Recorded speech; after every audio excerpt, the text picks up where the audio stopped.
Halo sobat, perkenalkan namaku Made Adi Suputra. Aku sebagai Ketua OSIS SMK Negeri 1 Singaraja yang sebentar lagi akan purna bakti. Selain aku menjabat sebagai Ketua OSIS, aku juga sedang menjabat sebagai Bendahara Forum Komunikasi OSIS SMA, MA, dan SMK Kabupaten Buleleng. Dan pada saat kelas 10, aku juga pernah menjabat sebagai Wakil Ketua OSIS SMK Negeri 1 Singaraja. Tentunya dalam 2 tahun aku belajar organisasi, ada banyak pengalaman yang sudah aku ukir dan banyak perubahan yang sudah terjadi di dalam diriku ini. Nah, salah satu pengalaman yang aku dapatkan dalam belajar organisasi ini adalah bagaimana cara berkomunikasi yang baik dan benar.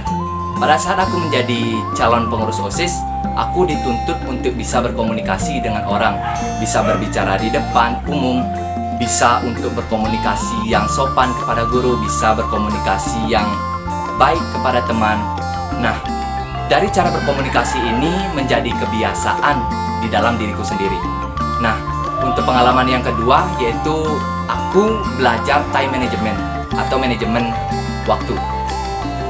Aku dituntut untuk bisa memanajemen waktuku sendiri karena aku adalah ketua OSIS. Aku punya tanggung jawab dan aku punya anggota. Dan ketika aku terlambat, pastinya ada orang yang akan berstigma negatif tentang diriku. Jadi, aku harus bisa untuk memanajemen waktuku sendiri.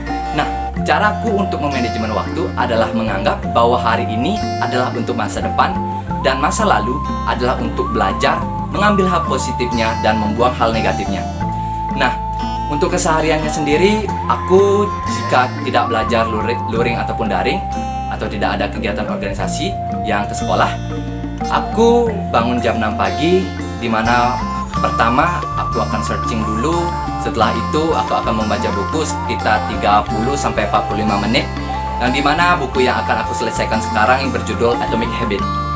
Nah, setelah aku membaca buku, mungkin aku akan prepare untuk belajar, menyelesaikan tugas-tugas, seteling laptop, seteling HP, dan lain-lain. Setelah selesai, aku mandi sekitar 10-15 menit. Setelah itu aku working atau kerja untuk menyelesaikan tugas organisasi dan lain-lain. Setelah itu aku makan breakfast. Setelah itu aku kerjain tugas lagi, baru aku kasih reward kepada diriku untuk scrolling sosial media atau cari konten-konten motivasi.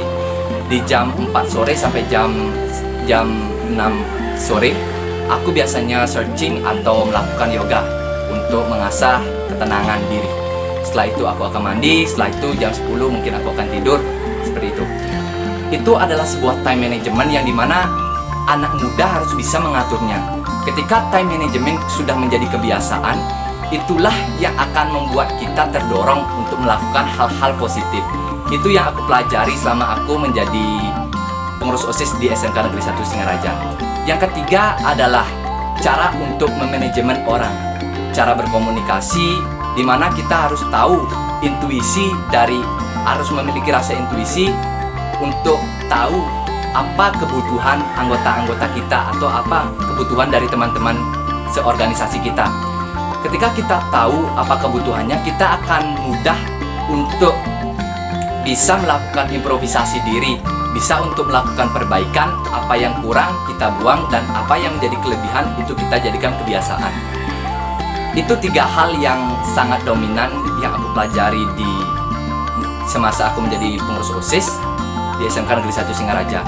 Nah, saran dan masukanku untuk adik-adik yang nanti akan menggantikan kami di pengurus OSIS SMK Negeri 1 Singaraja, yaitu tetap lakukan kolaborasi, tentukan misi, asah terus intuisi, dan terus lakukan komunikasi.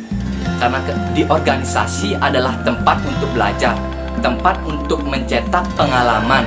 Jadi jangan takut untuk gagal, karena kita gagal ketika kita salah, maka diri kita akan menganggap bahwa itu adalah tempat untuk berakselerasi, di mana perubahan pasti akan terjadi.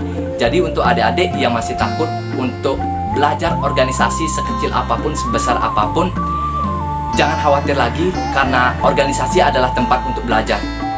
Itu saja mungkin dari saya. Terima kasih. Selamat berjumpa lagi. Bye-bye.